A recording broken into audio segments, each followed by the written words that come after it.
Olá, seja muito bem-vindo, seja muito bem-vinda a mais um podcast da reunião de estudos do Evangelho do Grupo Espírita Irmão Áureo. Dando prosseguimento ao nosso objetivo de estudar o Evangelho à luz da doutrina espírita, atualmente estamos seguindo a sequência de capítulos do livro Ceifa de Luz de Emmanuel, psicografia de Francisco Cândido Xavier. Hoje, no capítulo 38, intitulado Fé e Cultura, temos o podcast preparado pela Dani. Aliás, se dá para dar um spoiler, né? Esse capítulo se relaciona muito com o capítulo anterior, né? Mas, como sempre, a Dani vem trazendo outras questões para a gente pensar, né? Não vou falar muito, daqui a pouquinho a gente vai estar escutando junto. Então, segura aí, tá?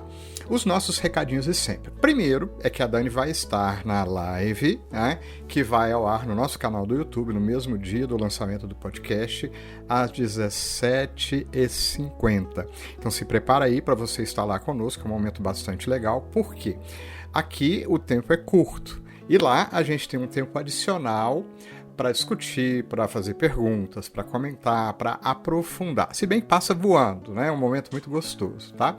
E aí, a gente já vai para o nosso outro recadinho. Se você quiser se preparar, aprofundar no tema, a gente já coloca uma série de bibliografias complementares aí, todas elas com um link para facilitar o seu acesso, tá?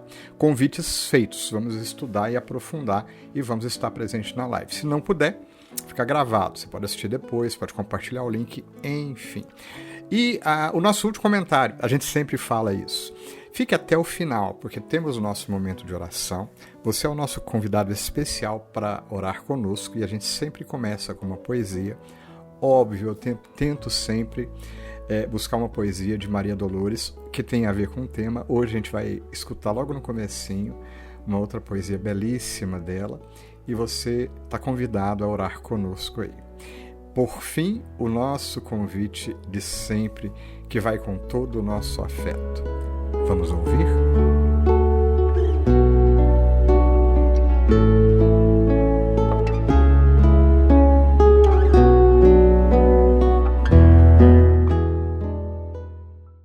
Olá, caros amigos do GEA. É uma alegria imensa estar aqui mais em um podcast. Bom dia, boa tarde e boa noite para todos que ouvirão também esse podcast. No capítulo de hoje nós seguimos com a mesma obra, né? Ceifa de Luz.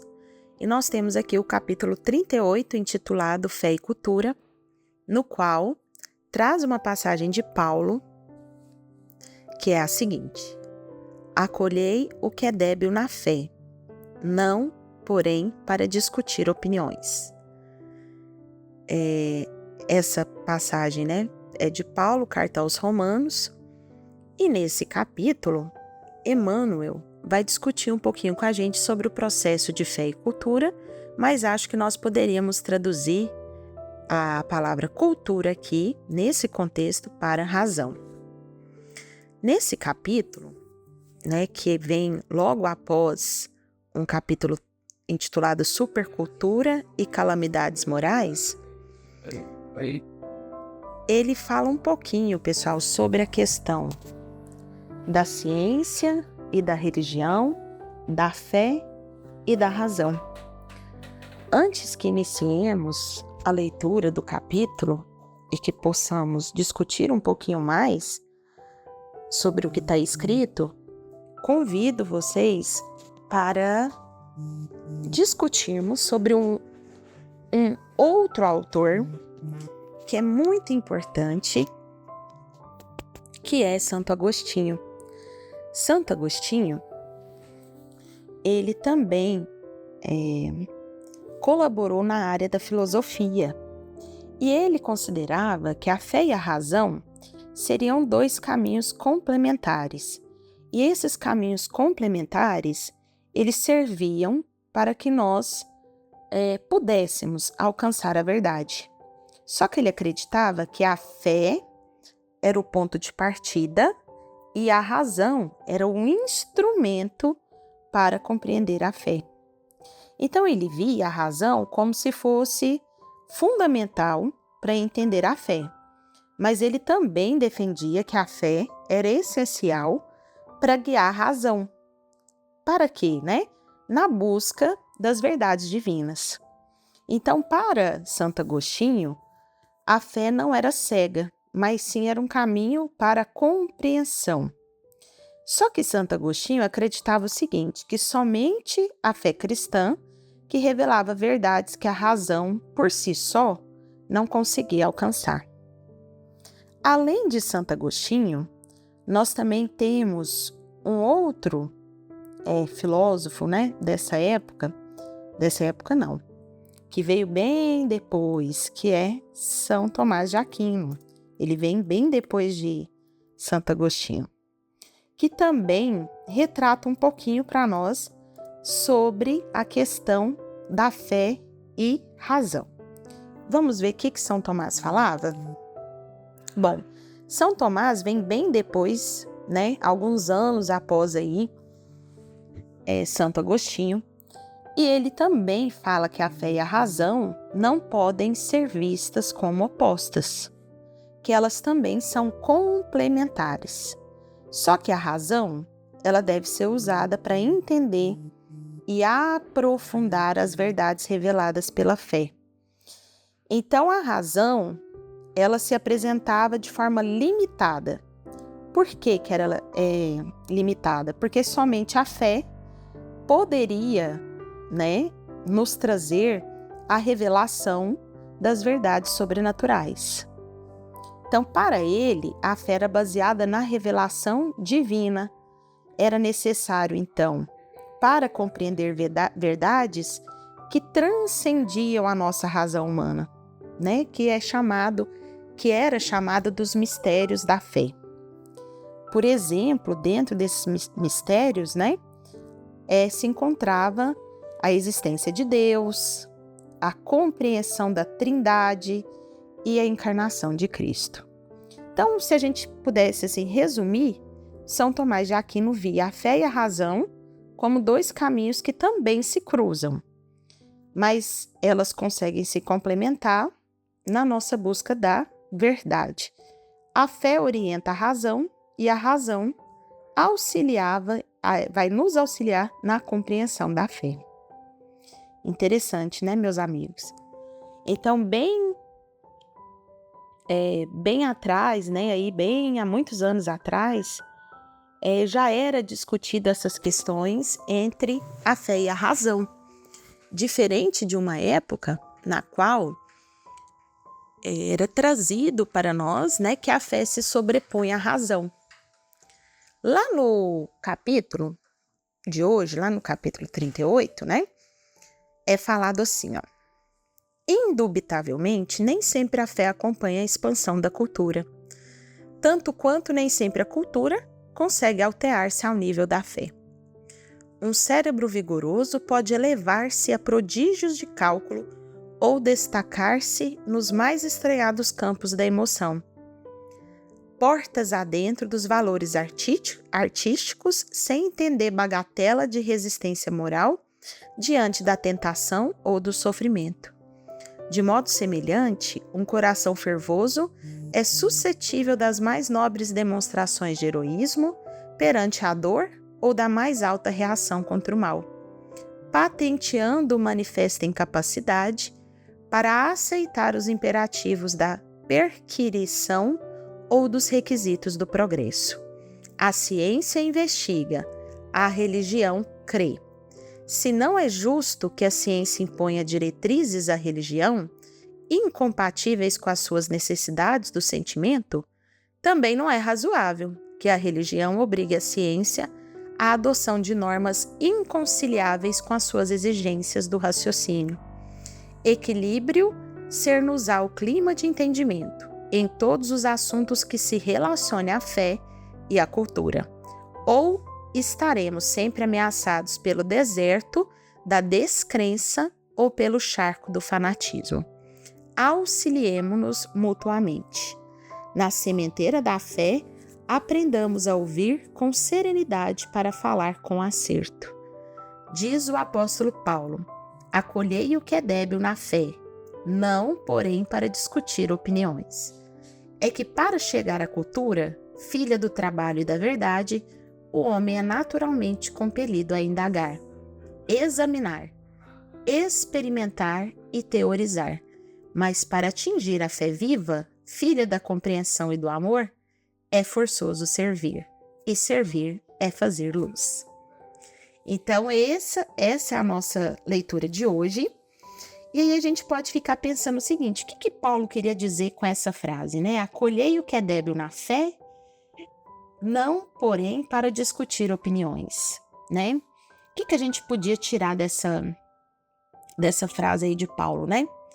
Bom, o que Paulo queria dizer? Ele queria falar o seguinte, que nós deveríamos receber, acolher, tratar com amor, com paciência, aqueles que ainda não tinham uma fé sólida, né? Aqueles que estavam começando a caminhar na vida cristã, ou aqueles que demonstravam algum tipo de insegurança na vida cristã, né?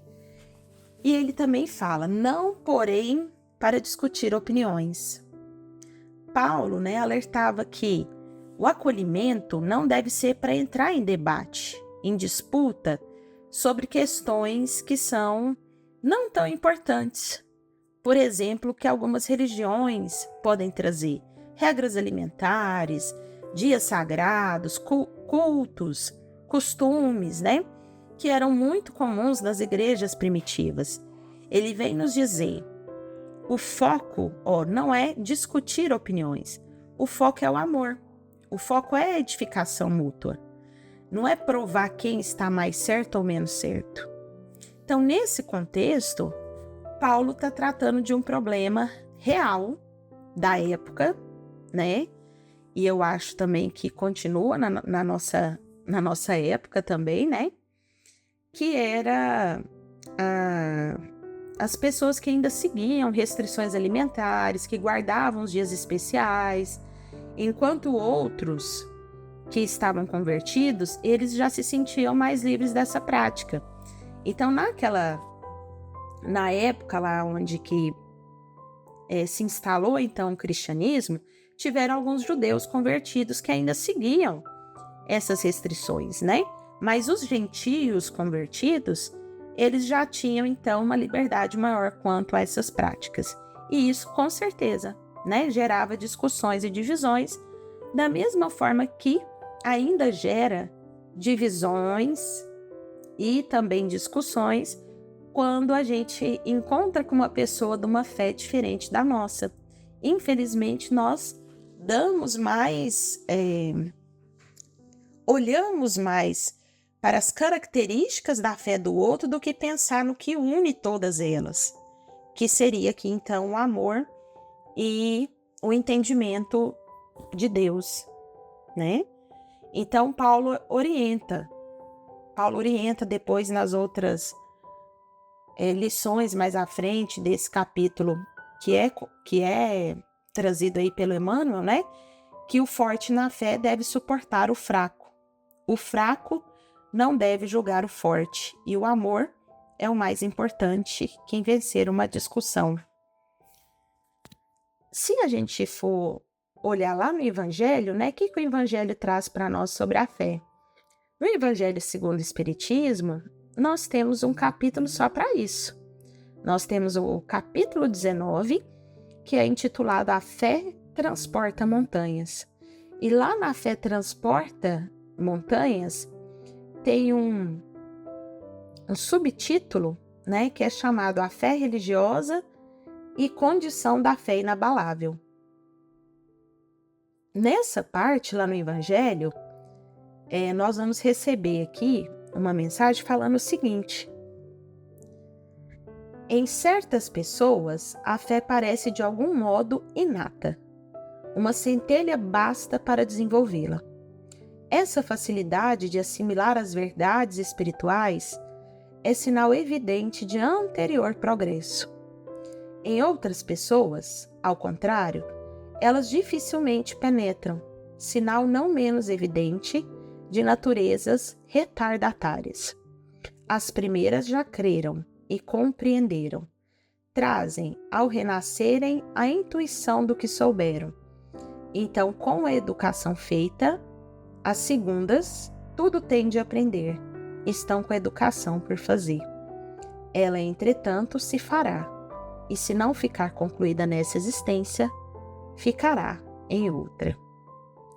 Bom, caros amigos, essas são as lições e as leituras que eu trouxe nesse dia para que a gente possa refletir sobre esses ensinamentos, refletir um pouquinho e chegarmos aí à conclusão de que, como diz Emmanuel aqui no capítulo, né, se trata de um equilíbrio, né? Auxiliemos-nos mutuamente.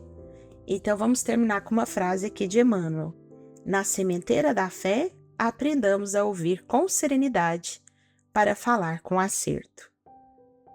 Tenham todos um ótimo dia, uma ótima semana. Iniciaremos o nosso momento de oração com a poesia Encontro da Fé, de Maria Dolores. Busquei a natureza procurando definições da fé para que, enfim, pudesse reter comigo a força da esperança e compreender de todo a mensagem da prece. Fiz a pergunta ao mar, e o mar me disse: em Deus deponho a minha própria fé, mas devo criar vida e equilibrar o mundo, desde a treva abissal à fúria da maré. A árvore me explicou: a Deus me entrego, o grande Deus do eterno e sumo bem. Muito embora, no entanto, apedrejada, devo servir sem perguntar a quem. A fonte esclareceu: em Deus me guardo, Pai da beneficência e do progresso. Compete-me, porém, suportar pedra e lodo ao fecundar o campo que atravesso. A roseira falou: pertenço a Deus, que me criou na luz de dons renovadores, mas, mesmo ao corte que me desfigura, não posso me queixar de quem me leva as flores. Então pensei: a fé persiste e vence. Do espírito mais nobre ao mais plebeus, no coração que serve, age e confia, sempre a espalhar amor no amor de Deus.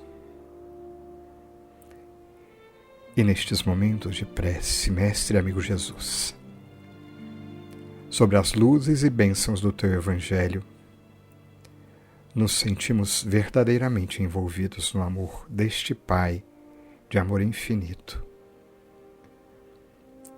Ajuda-nos a receber estas luzes, recompondo o nosso ânimo, a força para seguirmos na vida, buscando sempre o melhor, buscando sempre acertar mais.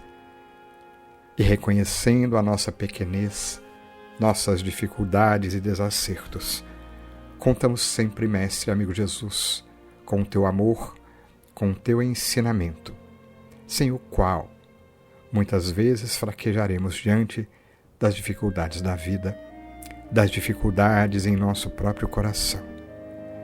Ampara-nos, portanto, Mestre Jesus, para que, fortalecendo a nossa fé titubeante, consigamos prosseguir, buscando fazer sempre o melhor, a cada instante de nossas vidas, na certeza de que Tu, Jesus, estás conosco, através dos bons espíritos que nos auxiliam, mensageiros de Deus, que é todo misericórdia. Graças Te damos por tanta luz, por tanto amor. Que assim seja.